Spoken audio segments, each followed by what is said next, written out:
First thing we're going to do is we're going to talk about transformation of functions, and at the end we'll do piecewise functions. So basically, what happens when you have a transformation of functions is, let's say you have a general function at y equals f of x. So for example, I could say, what I mean by that is y equals x squared. That would be some function of x, right? And there's a lot of different ways we can do transformations. And that's what this over to the right is saying. And if you notice, let me see if I can make this more clear. So let's say I make this y equals 3 times x minus 2 squared plus 5. Okay, so what I've done now is I've actually put in, instead of a, h, and k, I've actually put into this function values, where this would be, so here for this, a is equal to 1, a is equal to 3, h is equal to -2, and we can see that k is equal to plus 5, right? And so all these things are moving the graph around. So let's say we start with x squared, and we know that that looks just like a parabola. Its axis of symmetry is on the y-axis, and it would look like something like this. And all these other values are moving that parabola. It's not changing the fact that it's a parabola, but it's going to move it around, okay? It's either going to move it vertically or it's going to move it horizontally. And what I want you to remember is anything that's outside the function. So here's the function right here. Okay, so anything that's inside the function, like if I said f of 2x, that's inside the function. Anything outside of the function, which in this example is a and k, a represents a vertical stretch or compression, maybe a reflection, but I'll get to all that in much more detail. And notice here, k also represents something vertical. So it's a vertical transformation, which means up and down, vertical up and down. Anything inside the function, which is, for example, this 2x, anything inside the function changes things horizontally. So it can stretch or compress horizontally, or it can move things right and left, okay? So let me give you an example. I'm going to actually do this part without slides because I think it works better. So let's start. So we have two different types of transformations. We have a vertical transformations and we have horizontal transformations. Okay, so something that would have a vertical transformation, let's do a shift. So I can shift, and since it's vertical, I'm going to shift up or down.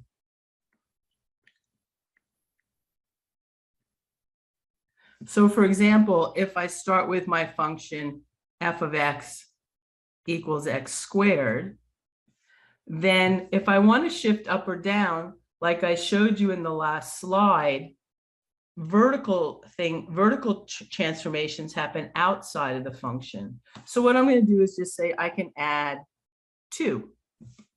So if I graph this function, instead of x squared, which would start normally on the origin, because I have this plus 2, I'm being shifted up vertically by 2. So now my parabola is moved up 2.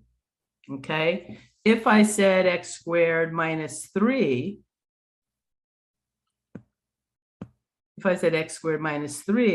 well, here's -3. What this is doing is it moves the parabola down by 3. And because it's outside of the function, it is a vertical. And when I say outside the function, if I say f of x equals x squared, then if I want x squared plus 2, I have f of x plus 2 equals x squared plus 2. Notice this 2 is not in the parentheses, so it's outside the function. Did that make sense? Yes. Okay, perfect. So now let's do horizontal. And if I'm going to shift horizontally, what I'm going to do is shift right or left, because right or left is horizontal. So what that means is, because I'm doing something horizontal, I'm doing it inside the function. So for example, let's say I have f of x, again, equals x squared. Now to do a horizontal shift, I would have to do f of x, maybe x plus 2 is equal to x plus 2 squared, right? And now you can see that that shift that I'm making is happening inside that function, which means it's horizontal. And what happens with this, so if I normally have my parabola right here, this is just x squared. This is actually going to shift to the left. So with shifting, if I have f of x minus h, that means I'm going to shift to the right by h. But if it's f of x plus h, I'm actually shifting to the left. So it's always opposite. Anything horizontal is opposite of vertical. So vertical, like if I say plus 2, I go up 2. If I say minus 3, I go down 3. But horizontal is backwards. And I can actually explain why this happens. So think about this function right here. F of x plus 2 equals x plus 2 squared. Well, if I shifted it to the right because of that plus 2, that would mean my parabola would come this way. And that would mean that the point here that is at 0, 0 should be here at 2, 0. But if I plug in 2 into this function, x would be 2, but then I would have 2 plus 2 is 4. 4 squared is 16. So I would have 2, 16, which is not that point, right?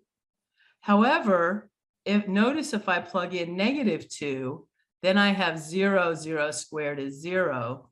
So when I plug in negative 2, it actually goes to the right. So horizontal, as you can see, is basically going to be backwards. If I see a plus, it means, I'm sorry, I just did it backwards. So if I see a plus, what that means is I really need to plug in negative 2, because at negative 2, that moves that point 2 places to the left. And then here's my parabola. And it's the same exact parabola, it's just shifted to the left. So does that make sense? Yeah. Do you have any questions you can ask? Because Yeah, these no, are I'm good. weird sometimes, or you just are familiar with this already? I'm pretty familiar with this, but also I'm on mute because my laundry. So But yeah, it's fine that you're on mute. I don't care. That's fine. So this is vertical and horizontal shifting. Okay, so I'm gonna, here I can just put another slide in here. Insert. We always have vertical and horizontal. So if I have a vertical transformation, and this vertical transformation is going to be stretch or compress. Okay, so remember, vertically, it's always on the outside of the function. So it would look something like a times f of x. So for example, if I said f of x equals, I don't really like using x squared for this. How about if I'll use the square root of x. Okay, so what the square root of x looks like is a function that looks like this. Here's 1, 1. This would be 4, 2, and so on.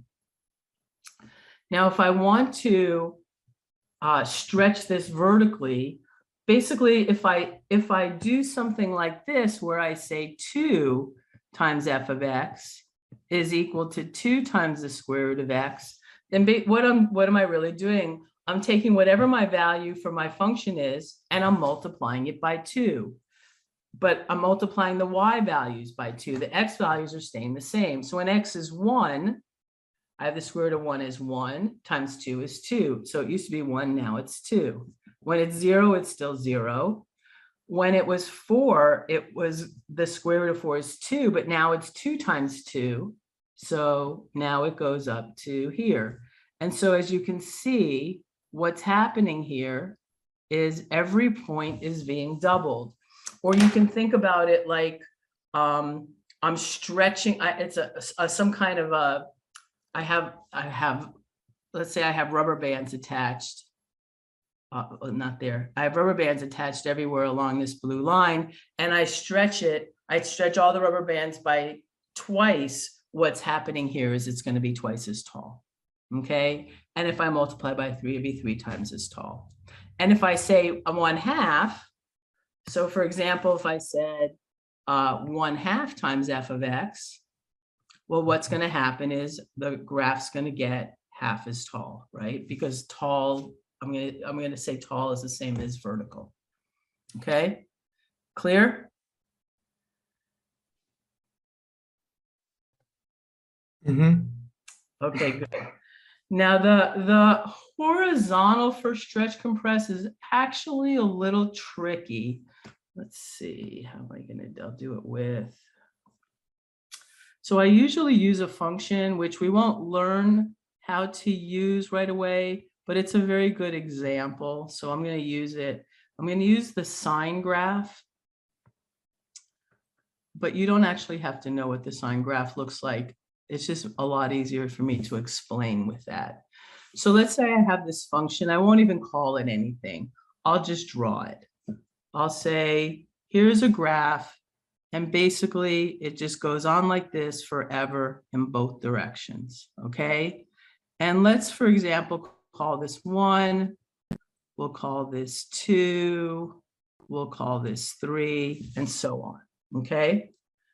Now, if I want to do some kind of transformation on this, what I'm talking about is, remember, it's got to be inside the parentheses. So let's say I have f of 2x, where this is x. Hold on. I don't know why I did that. Okay. Okay, I don't know what it's doing. It's doing all kind of weird. Okay. Go away. Where this is my x-axis, and this is my f of x-axis. So if I want f of 2x, what is actually going to happen, instead of it expanding like it does vertically, remember I said horizontal does the exact opposite. So notice from here to here, I have what we're going to call one cycle. And then it repeats again. And this repeats over and over again. But I'm just going to talk about that one cycle to begin with.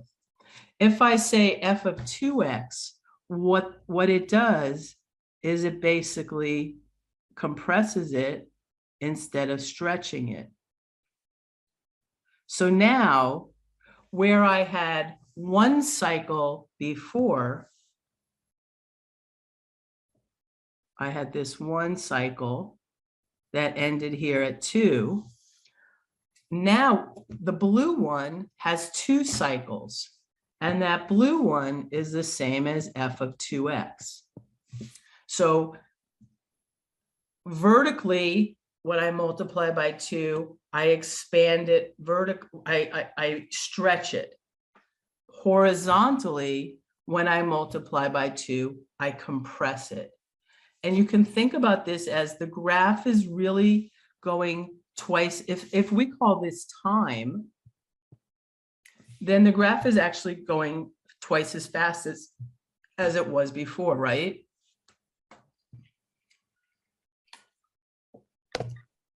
Yes.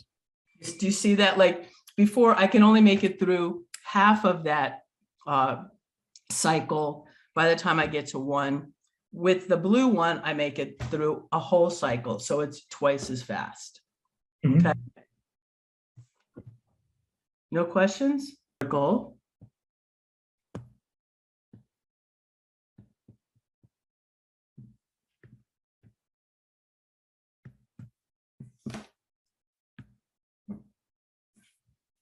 Is so I can have, this is called a reflection. And reflections vertically would mean something like minus f of x. So for example, I don't know, my computer is definitely acting weird. Did you guys just lose me? Oh, here we go.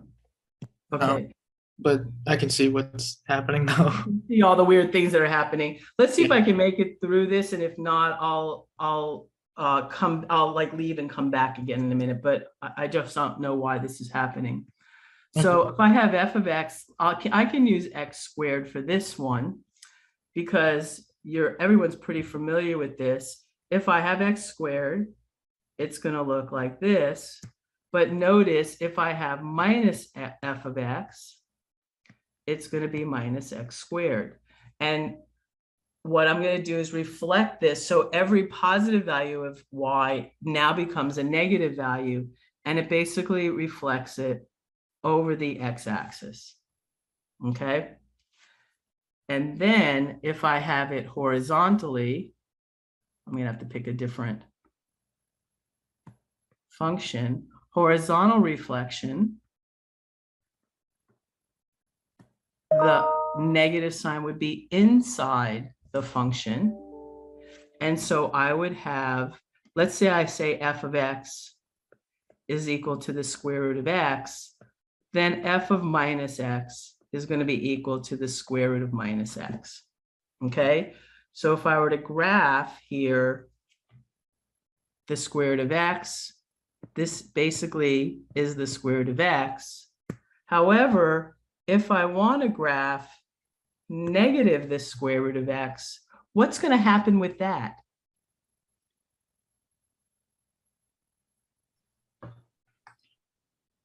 The negative square root of it?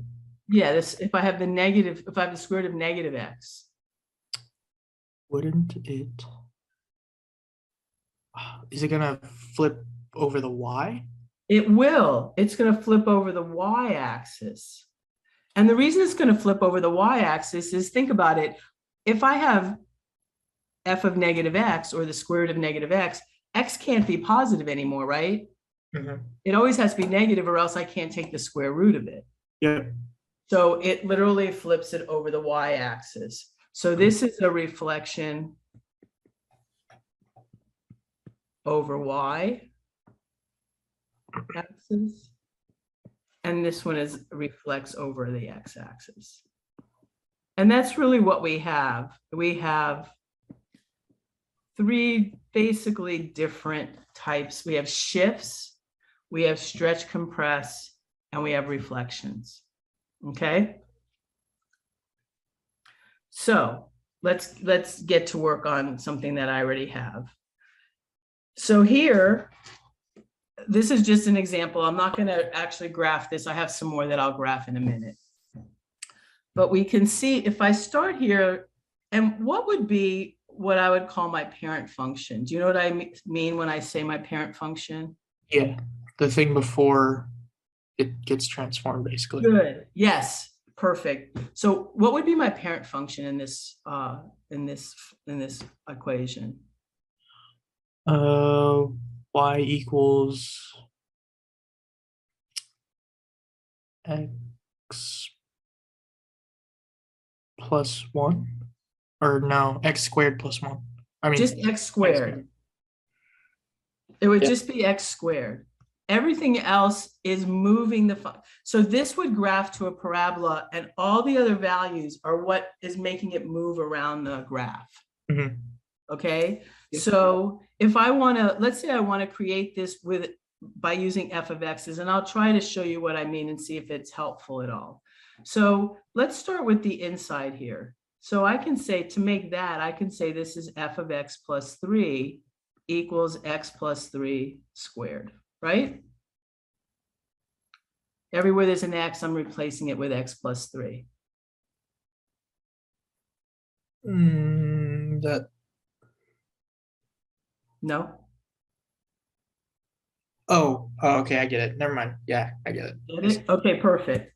If you don't, it's okay. Just let me know. No, I was looking You're at it actually like, helping the entire class. If you don't understand something, there's probably many people who don't. So I appreciate any questions you have. Okay, so we got this part handled. Now what I'm going to do is I need to handle the -3.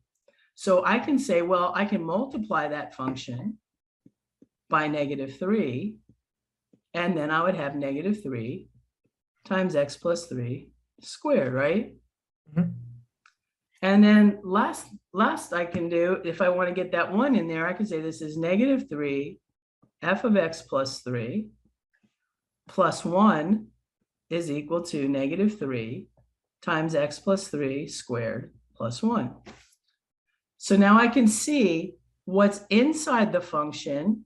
The only thing that's inside the function, which is the only thing that's horizontal, is the x plus 3. And notice here, I'm shifting it horizontally. I'm shifting it the opposite of this sign to the left 3. And then the -3 and the +1 are both outside of the function, so they handle the vertical transformations. So the 3 would stretch the function by 3, the negative flips it over the x-axis, and the +1 moves it up 1. And now, as you can see, there's a lot of things happening here. And how do we know what order to do it in, right? Because I could do it in different orders and I would actually get different functions. So order is important. And what I want to say about order is that the way you want to figure out what order you want things in is you want to think about what order you would evaluate this. For example, if I said, let's say x equals 1, what's the first thing you would do in this function here? 1 plus 3. Right. So you would add 3, which is a horizontal shift left, right? So that's the first thing you would do, because the first thing you would do is add 3. And then you would square, but the squared is our function, so we don't have to worry about that. That's just the function we're starting with. So now I have 4 squared is 16. What's the next thing you would do? Distribute. Right. Or, well, after square. So I just give you, it's 16. So what would you do? You would multiply by -3, right? Yeah. So what you want to do here is the 3, here, this green 3 is a vertical, because it's outside of the function, it's a vertical stretch. Then you would make it negative, which is a vertical reflection. And then the last thing you would do is add 1, right? Yep. So +1 is a vertical shift up. And that would be the order you would do this in. Okay, so order is important. So let's actually do a problem. So let's start here. Do you have one that you prefer? Like, would either one of you like to try one?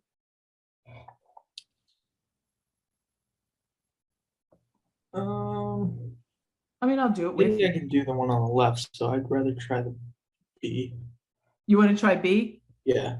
Okay, so let's do B first. So I'm going to draw my graph.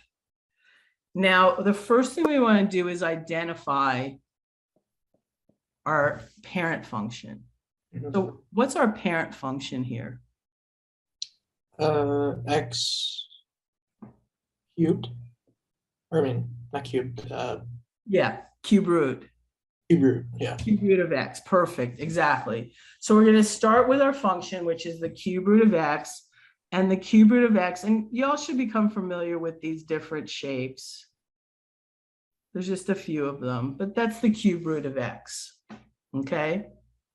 It looks a lot like the square root, only the square root can only be positive, but the cube root can be both positive and negative. So it basically has this both sides to it. Okay. And then what would be the next thing you would do if you started with? Wouldn't you would go shift right to? Perfect. So we would say, well, let's do f of x minus 2, which gives me the cube root of x minus 2, which gives me a shift right by 2. Perfect. Doing great, Alex. So let's say now my new graph looks something like this. Okay. And then you stretch, right? Then you stretch, exactly. So now we're going to do 2 times f of x minus 2, because that gives me 2 times the cube root of x minus 2. And I'm going to stretch vertical or horizontal? Vertical? Yes, perfect. Vertical by 2.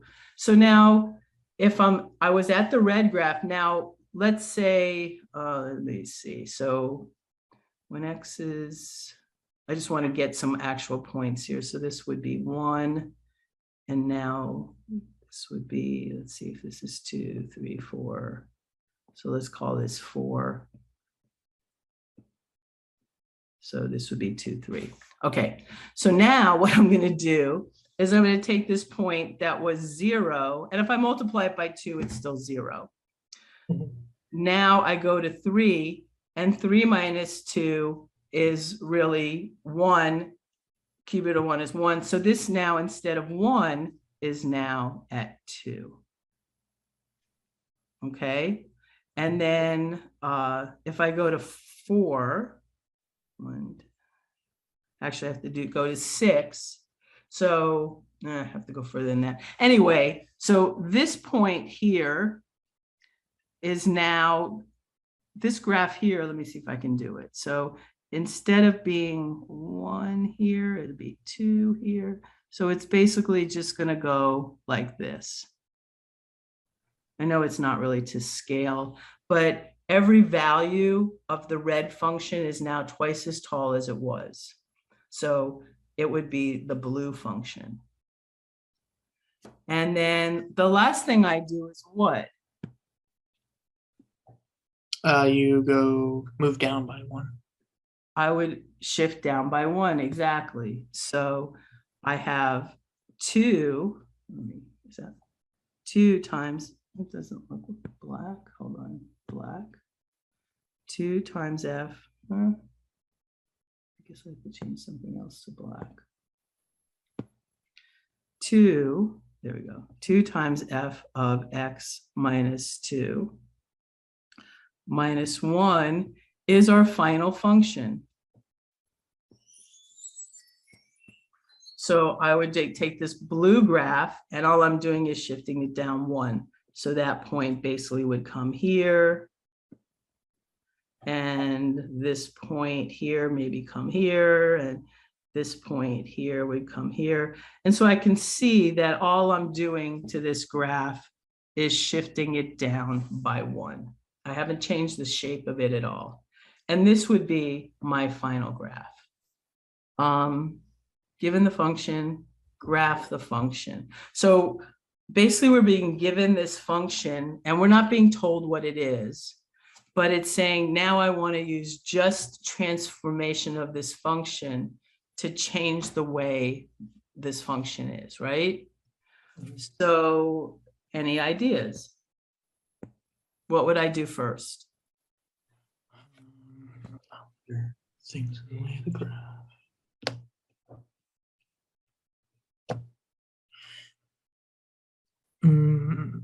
Okay, so left, you do left one. Good. I usually start with horizontal. Horizontal is the best place to start. So I'm going to take every single one of these points and I'm going to move it one to the left, right? So that point's going to go there. That point's going to go there. This point's going to go here and this point's going to go here. And now I'm going to connect them. And now I have the exact same graph, only I've shifted it to the left by one. Perfect. Now what could I do next? Then you, oh, is that that flips the graph, right? Which Or one? the negative, The negative. It does. It's a reflection. Which way would it go? Horizontal or vertical? horizontal, so flipping Actually, it wouldn't go horizontal because is that inside the function or outside of the function? outside.